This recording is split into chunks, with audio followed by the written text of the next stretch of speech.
Ayos ah. Ang ganda nitong bagong smartphone ng Samsung. Panalo. Ganda oh, laki ng screen. Diba? So, tara, pag-usapan natin ang Galaxy A05s. Let's go!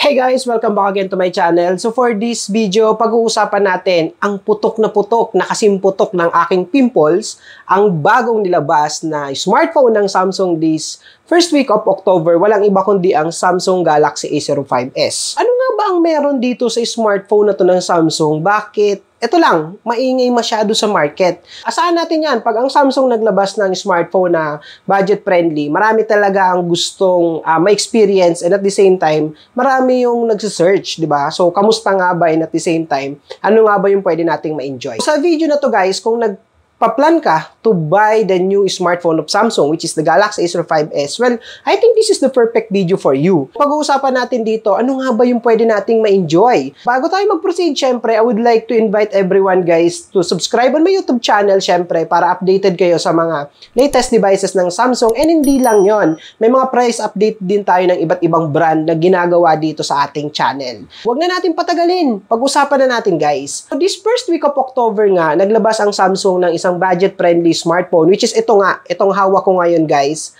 ang Samsung Galaxy A05s. Ang Galaxy A05s, mabibili nyo guys sa halagang 7,990 pesos. So, sa 7,990 na to, na presyo ng A05s, ano nga ba ang pwede nating ma-enjoy?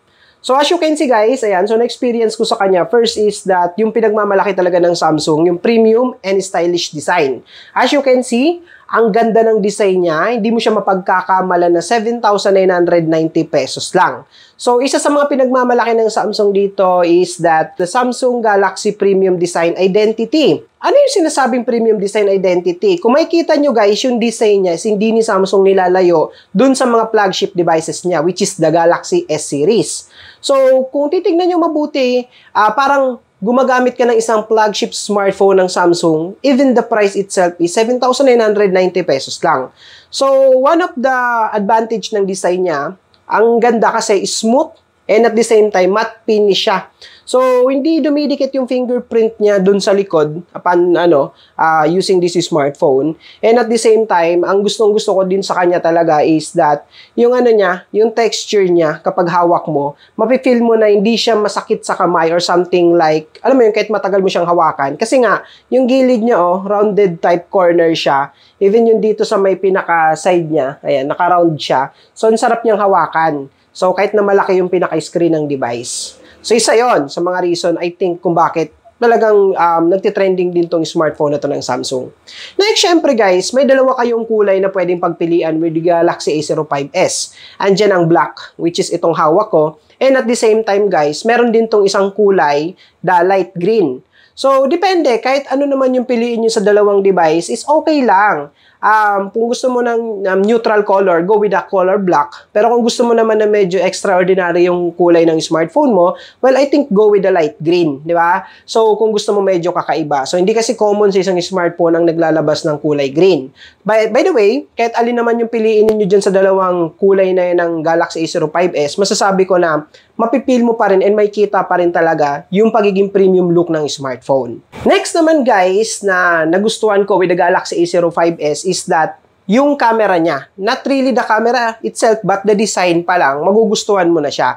So, sa rear camera guys, it comes with a triple rear camera. So, ang maganda naman dito sa rear camera nito is meron siyang 2 megapixel itong nasa taas.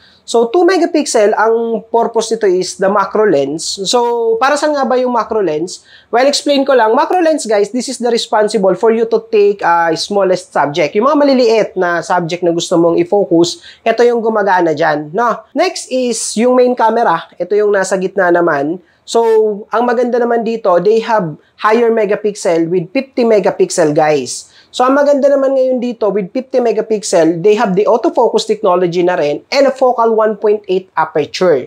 So, anong asahan natin with 1.8 aperture? So, it means that maganda siya gamitin even at low light condition. So, hindi mo na kailangan pang mag-adjust time to time na yung tipong kailangan maghanap ng sobrang liwanag na area. So, 1.8 aperture guys is good na yan in terms of mga low light taking photos, no? Next is the depth lens. Ito yung nasa baba naman, no? For the depth lens naman guys, ang maganda naman dito is that meron tong 2 megapixel. So ito naman yung responsible for you to take a portrait mode. Ito yung nagkakaroon ng blur yung background. So ang maganda doon, 2 megapixel. So at least may dedicated siya na depth lens. Unlike with other smartphone sa ganitong price range, wala pang ganitong lens, no? So kaya ang nangyayari, gumagamit sila ng software. Kaya hindi ganun kaganda yung mga portrait mode nila, no? And kung mahilig ka naman mag-take ng photo in terms of front camera, which is the selfie nga, ang maganda naman with the Galaxy A05s, meron naman tong 13 megapixel with focal 2.0 aperture. Hindi mo na lang kailangan mag-worry kapag ka magtitake ka ng mga low light shot ng selfie. Kasi 2.0 aperture is enough na po yun para hindi ganun ka-dilim yung mga take natin na photo sa mga low light condition na area.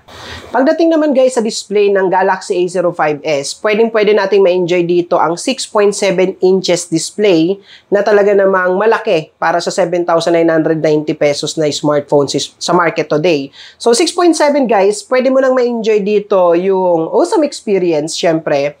Kasi nga kung more on browsing ka, more on viewing ka, ayan, so perfect to kasi malaki nga yung screen. At hindi lang yun kung mapapansin niyo guys dito sa bandang taas, naka-infinity U na rin siya para mas ma-maximize pa natin yung laki ng screen. Kumbaga, hindi nakaka-interrupt yung pinaka-camera niya dito sa taas. Ayan siya. So, isa rin yan sa mga signature design talaga ng smartphone ni Samsung today sa market. So, hindi lang yun kung more on watching ka rin ng mga movies, updated na rin po yung pinaka-aspect ratio niya. So, meron tong 20:9 aspect ratio. So, it means that wala na po kayong makikitang black sa gilid, kaliwa or kanan. Wala nang kulay black. Talagang full screen mo siyang magagamit. Wala rin sa taas or sa baba.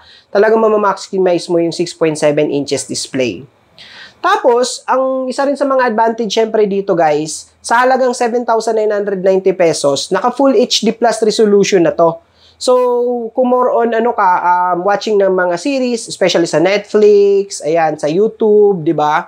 So, pwede mong ma-enjoy yung Full HD Plus. So, hindi mo kailangan mag-worry kung mag-open ka ng mga matataas na resolution na videos. Alright? So, isa yon sa mga magugustuhan mo for the Galaxy A05s sa halagang 7,990 pesos. And, guys, kung mahilig naman kayo maglaro or something like, alam mo yun, gusto mo lang ng budget-friendly smartphone and at the same time, maganda yung quality in terms of gaming, well, I think go with the Galaxy A05s, guys. Imagine that, equip ang smartphone na to ng Samsung ng Qualcomm Snapdragon 6225.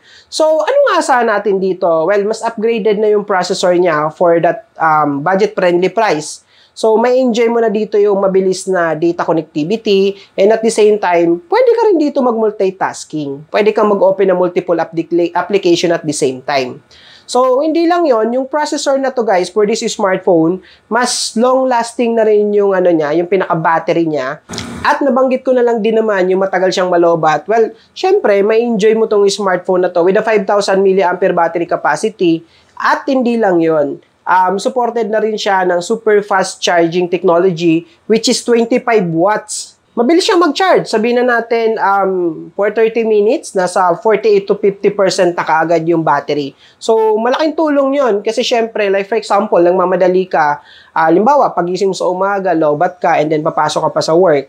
So, charge mo lang siya habang nag-aayos ka ng mga gamit mo, yun. So, meron ka na kaagad at least 50%, di ba? So, enough na yon para makarating ka sa work and hindi ka na boring sa biyahe, di ba? Nakakapag-phone ka pa. So, hindi mo na rin kailangan magdala palagi ng mga power bank. USB Type-C na siya. Hindi lang yung USB Type-C ang pinagmamalaki dito. Meron pa rin siyang 3.5mm earphone jack ng Samsung, syempre. So, hindi siya kagaya ng ibang smartphone sa market today na medyo budget-friendly yung price pero nire-remove nila para makasabay sa mga high-end or flagship. So, si Samsung, hindi niya sinacrifice yung 3.5mm earphone jack dito sa smartphone na to.